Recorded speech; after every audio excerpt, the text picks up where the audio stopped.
রাধে রাধে। সকল ভক্তদের জন্য এই দিনটি অত্যন্ত গুরুত্বপূর্ণ একটি দিন রয়েছে, কারণ এই দিনে পালিত হয়েছে কামিকা একাদশী। 2025 সালে 21শে জুলাই সোমবার এই দিনটি অত্যন্ত শুভ হয়েছে, কারণ এই দিন রয়েছে শ্রাবণ মাসের প্রথম সোমবার, তার সাথে পালিত হয়েছে কামিকা একাদশী। তাই অবশ্যই সকল ভক্তরা এই কামিকা একাদশীর ব্রতটি পালন করে রয়েছেন, তারা অবশ্যই আজকের দিনে একনিষ্ঠা মনে শ্রবণ করতে হবে এই কামিকা একাদশীর ব্রত কথাটি। এই কামিকা একাদশীর ব্রত মাহাত্ম্য কেবল শ্রবণে বাজপেয় যজ্ঞের ফল লাভ হয়। তাছাড়াও যিনি এই ব্রত মাহাত্ম্য শ্রদ্ধা সহকারে পাঠ অথবা শ্রবণ করেন, তিনি সর্বপাপ থেকে মুক্ত হয়ে বিষ্ণু লোকে গমন করেন। তাই অবশ্যই আজ 21শে জুলাই সোমবার পালিত হয়েছে কামিকা একাদশী, যে দিনটি অত্যন্ত শুভ দিন।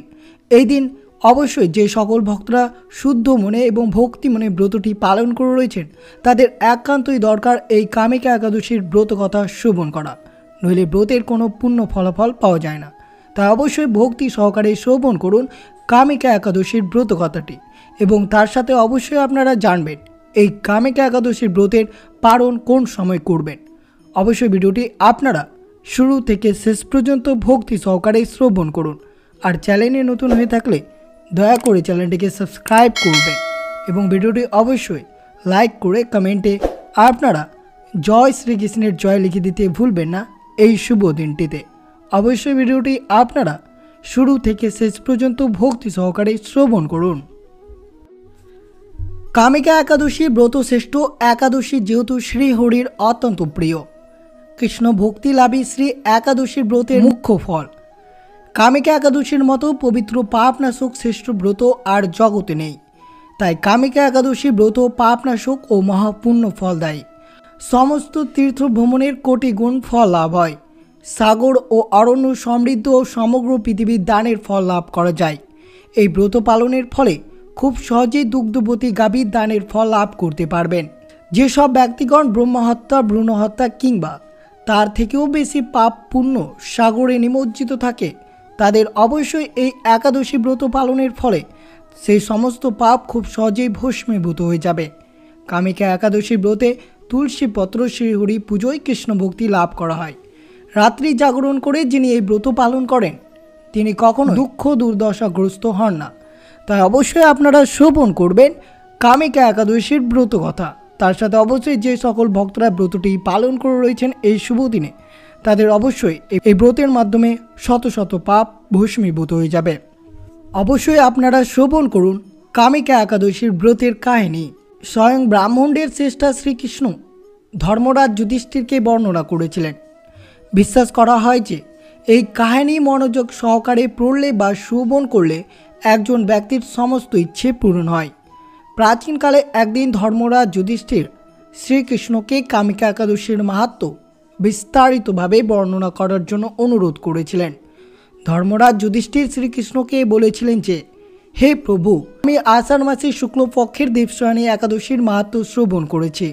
এখন দয়া করে আমাকে শ্রাবণ মাসের কৃষ্ণপক্ষের কামিকা একাদশীর কাহিনী বিস্তারিতভাবে বর্ণনা করুন। যুধিষ্ঠিরের এই অনুরোধ শুনে ভগবান শ্রীকৃষ্ণ বললেন, একবার ভীষ্ম পিতামহ মানুষের কল্যাণের জন্য নারদজিকে এই পবিত্র একাদশীর কাহিনী বর্ণনা করেছিলেন। একবার নারদজি বললেন, হে পিতামহ, আজ আমি শ্রাবণের কৃষ্ণপক্ষের একাদশীর কাহিনী শুনতে চাই, তাই আপনি আমাকে এই একাদশী উপবাসের কাহিনী পদ্ধতি সহজভাবে বর্ণনা করুন। নারদজির ইচ্ছা শুনে ভীষ্ম পিতামহ বললেন, হে নারদজি, আপনার প্রস্তাবটি খুব সুন্দর। আমি আপনাকে এই গল্পটি বলছি, আপনি এটি খুব মনোযোগভাবে শ্রবণ করুন। শ্রাবণ মাসের কৃষ্ণপক্ষের একাদশীর নাম কামিকা একাদশী। কামিকা একাদশী উপবাসের সময় শঙ্খ, চক্র এবং গদাধারী ধারণ করে ভগবান বিষ্ণুর পুজো করা হয়। যারা এই একাদশীতে ধূপ, দীপ, নৈবেদ্য ইত্যাদি দিয়ে ভগবান বিষ্ণুর পুজো করেন, তারা গঙ্গা স্নানের চেয়ে উত্তম ফল লাভ করেন। সূর্য ও চন্দ্রগ্রহণের সময় কেদারনাথ এবং কুরুক্ষেত্রে স্নান করলে যে পুণ্য লাভ হয়, সেই পুণ্য কামিকা একাদশীর দিনে ভক্তি সহকারে ভগবান বিষ্ণুর পুজো করলেই পাওয়া যায়। শ্রাবণ মাসে ভক্তি সহকারে ভগবান বিষ্ণুর পুজোর ফল সমুদ্র ও বন সহ পৃথিবীর দান করার চেয়ে বেশি। এই পৃথিবীতে ঈশ্বরের উপাসনার প্রতিটি দিন সবচেয়ে বড়। তাই যদি কেউ ভক্তি সহকারে ঈশ্বরের উপাসনা করতে না পারে, তাহলে শ্রাবণ মাসের শুক্লপক্ষের কামিকা একাদশীতে উপবাস করা উচিত। অলঙ্কার সজ্জিত একটি গরু এবং একটি বাছুর দান করলে যে পুণ্য পাওয়া যায় তা কামিকা একাদশীতে উপবাস করলে এই উপবাস পালন করে এবং শ্রীহরির পুজো করে গর্ধম্ব এবং সর্পসহ সকল দেবদেবীর পুজো করা হয়। এই উপবাস মানুষদের পূর্বপুরুষদের পাপ ধুয়ে দেয়। এই উপবাসের প্রভাবে ব্যক্তি স্বর্গ লাভ করে এবং তার পূর্বপুরুষরা স্বর্গে অমৃত পান করেন। যারা সংসার ও পাপের সমুদ্রে আটকে পড়েছেন তাদের কামিকা একাদশী উপবাস পালন করা উচিত, যাতে তা থেকে মুক্ত পাওয়া যায়। যারা এই দিনে ভক্তি সহকারে তুলসী পাতা দিয়ে ভগবান বিষ্ণুর পুজো করেন তারা সংসারে বাস করেও এই সমুদ্র থেকে বিচ্ছিন্ন থাকেন। ঠিক যেমন পদ্ম ফুলে জলে বাস করেও বিচ্ছিন্ন থাকেন, তুলসী পাতা দিয়ে ভগবানের উপাসনা করা মানুষের সমস্ত পাপ বিনষ্ট হয়। হে নারদ, আমি শ্রী তুলসীজিকে প্রণাম জানাই, যিনি ভগবানের অত্যন্ত প্রিয়। তুলসীজিকে দেখার মাধ্যমে মানুষের সমস্ত পাপ বিনষ্ট হয় এবং কেবল তার শরীর স্পর্শ করলেই মানুষ পবিত্র হয়। যে ব্যক্তি হিন্দুমতে একাদশীর দিন ভগবানের সামনে প্রদীপ জ্বালান তার পুণ্যের হিসেবে চিত্রগুপ্ত রাখতে পারেন না। এই পুণ্য লাভ হয় তার পূর্বপুরুষরা পাপ থেকে মুক্ত হয়ে স্বর্গবাসী হয়ে থাকেন। ভগবান শ্রীকৃষ্ণ বলেন, হে রাজন, সর্বপাপ হারিণী কামিকা একাদশীর মাহাত্ম্য আপনার কাছে বর্ণনা করলাম।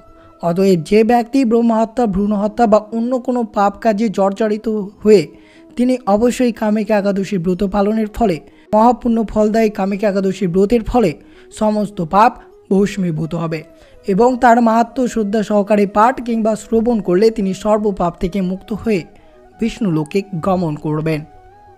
আপনারা শ্রবণ করলেন কামিকা একাদশীর ব্রত কথাটি, যেটি অবশ্যই আপনাদেরকে ব্রত উপবাস করে আপনাদেরকে একান্ত নিষ্ঠা মনে অর্থাৎ নিষ্ঠা সহকারে এই একাদশীর ব্রত কথাটি শ্রবণ করা উচিত।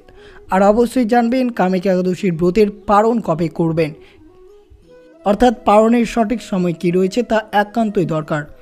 ব্রত পালনের মাধ্যমে আপনার উপবাস করে পরের দিন একাদশীর ব্রতের পালন করা একান্তই দরকার, নইলে ব্রতের কোনো পূর্ণ ফলাফল পাওয়া যায় না।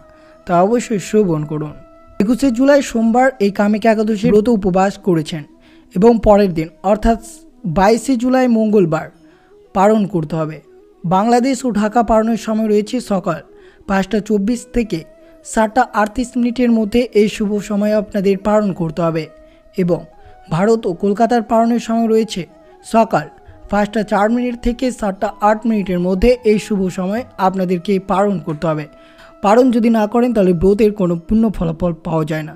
তাই একনিষ্ঠা মনে ব্রতটি পালন করুন এবং পরের দিন অর্থাৎ দ্বাদশীতে সঠিক নিয়ম, সঠিক আচার এবং ব্রতের পালন মন্ত্র জপ করে অবশ্যই ব্রতের পালন করবেন। অবশ্যই আপনারা শ্রবণ করবেন কামিকা একাদশীর ব্রত পালনের সঠিক নিয়ম। এই দিনে অবশ্যই আপনাদেরকে উপবাসের সাথে অবশ্যই সর্বদা ভগবানের নাম স্মরণ, মনন, শ্রবণ, কীর্তনের মাধ্যমে এই একাদশীর দিনটিকে অতিবাহিত করতে হবে। অবশ্যই আপনাদেরকে মনে রাখতে হবে এই একাদশীতে যে সকল ভক্তরা নির্জল উপবাস বা ব্রতটি পালন করবেন তারা অবশ্যই জল ছাড়াই ব্রতটি পালন করতে হবে এবং যে সকল ভক্তরা ফলমূলাদি গ্রহণ করে ব্রতটি পালন করবেন তারা অবশ্যই দুপুর 12টার পর ফলমূল অর্থাৎ জল গ্রহণ করতে পারে। এই একাদশী তিথিতেই শ্রীকৃষ্ণের লীলা স্মরণ, তার দিব্য নাম শ্রবণ করা হচ্ছে সর্বোত্তম। তাই যতটা পারবেন এই শুভ দিনে শ্রীকৃষ্ণের মহামন্ত্র এবং বিষ্ণুর মহামন্ত্রটি জপ করবেন। একাদশীর দিন সকল প্রকার ক্ষৌরকর্ম, দাড়ি, গোঁফ কাটা, চুল, নখ কাটা সম্পূর্ণরূপে নিষিদ্ধ রয়েছে। এই সময়কাল আপনাদেরকে সতর্ক থাকতে হবে। একাদশী ব্রত চলমান যদি কোথাও কেটে যায় এবং কেটে গিয়ে রক্তক্ষরণ হয় তাহলে ব্রতটি সম্পূর্ণরূপে নষ্ট হয়ে যাবে। তাই অবশ্যই আপনারা সতর্ক থাকবেন। একাদশীর দিন অবশ্যই আপনাদের শ্রীমদ্ ভগবদ্ গীতা শ্রবণ বা পাঠ অবশ্যই করবেন। তার সাথে অবশ্যই এই একাদশী ব্রতের মাহাত্ম্য কথাটি আপনাদেরকে ভক্তি মনে শ্রবণ করতে হবে। কৃষ্ণ ভজন, কৃষ্ণ কথা, শ্রীমদ্ ভগবদ্ কথা, চৈতন্য মহাপ্রভুর লীলাকথা, জগন্নাথ দেবীর লীলাকথা প্রভৃতি পাঠ করতে হবে। সম্ভব হলে শুদ্ধ ভক্তির শ্রীমুখ হতে শ্রবণ করবেন এই শুভ দিনে। কিন্তু বিশেষ করে মনে রাখবেন এই একাদশী চলমান কিছুতেই আপনারা পঞ্চরবি শস্য গ্রহণ করবেন না, যেটি গ্রহণ করলে ব্রতের সম্পূর্ণরূপে নষ্ট হয়ে যাবে। তাই অবশ্যই আপনারা সতর্ক থাকবেন। আর অবশ্যই যে কোনো প্রশ্ন আপনারা করতে পারেন কমেন্টে, আপনার প্রশ্ন উত্তর অবশ্যই পাবেন।